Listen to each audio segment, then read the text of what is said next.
The McCarthy era, comic book paranoia. The McCarthy era was a time when Joseph McCarthy was blaming people for being communist spies.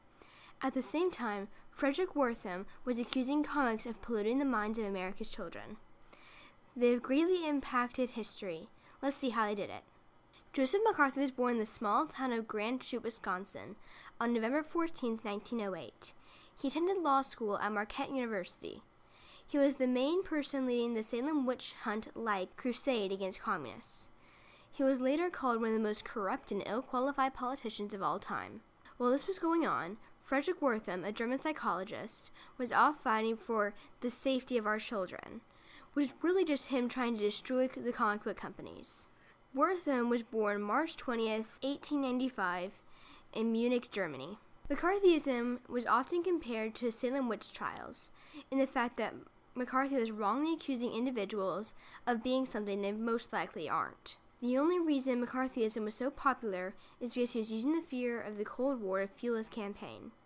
He did a similar thing to Hitler and gave all of these scared people someone to blame. He told them that there were communists infiltrating America and they should blame them for the problems in the government, since he thought they were all communist spies. McCarthy believed that there were communists everywhere, in the U.S. government, in the army, and many other places. Wortham's book, Seduction of the Innocent, talks about everything that's wrong with comics and the supposed ideas that they put in our children's minds. It came out halfway through the McCarthy era, so this raises the question if there's a connection between him and McCarthy. While Wortham hated all comics, he mainly targeted crime, horror, and some romance comics. In one speech, Wortham says, Hitler was a beginner compared to the comic book industry. In his book, he talks about a boy who has nightmares after the comic book superhero the Blue Beetle turns into his namesake, a small insect. This, however, never happened. Seduction of the Innocent also claims that Batman and Robin living together is promoting homosexuality in young children reading those comics. Wortham did some research and found that many juvenile delinquents read comics. So therefore, reading comics makes you a juvenile delinquent. He came to this conclusion because all children at the time read comics, not just juvenile delinquents. Things were hard for people who did not support McCarthy during his reign of terror. Some people went up to Hollywood and accused directors, actors, and actresses of being communists. Many librarians were forced to take Robin Hood off their shelves because he stole from the rich and gave to the poor. Many states required that teachers recite and sign oaths that they promised they were all loyal to America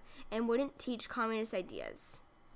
In 1955, Texas passed a law that all college students had to take 2 semesters on American history and 2 more on American democracy. This was so no one would convert to communism. This law is still in effect. David Bogransky was one of the most outspoken comic readers. He said it's time society woke up to the fact that children are human beings with opinions of their own. He said many other things supporting children. Finally, in January 1953, people in the comics industry connected McCarthyism with the comic attack. Wortham and McCarthy both had a very good idea, but they took it way too far. Wortham was just trying to protect the children of that age, but he ended up being as hated as the monsters in the comic he was destroying. McCarthy was stripping people of their rights by accusing them of being communists, but he was really just another scared person trying to protect his country during the Cold War. Wortham wasn't really targeting kids' comics, but those artists were definitely feeling some heat from people. It got to be that most comic artists were shunned like communists. Also, because of Wortham, the Comic Book Association of America was established to enforce strict guidelines of morality and good over evil in these comics. Each and every comic had to pass the Comic Book Association of America if you wanted it to be published.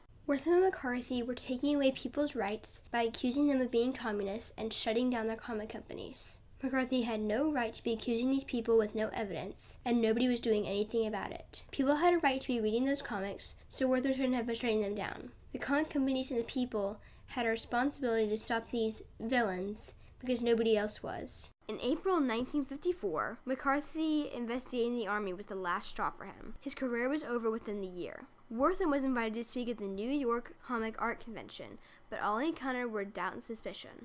After that, he stopped writing about comics. And thus, the McCarthy era and the war against comics were both over. The long-term effects of this were interesting. The comics industry has only recently gotten popular because of what Wortham did. McCarthy really changed how people saw the government, and not for the better. I think it's safe to say that the world wouldn't be the same without McCarthy and Wortham.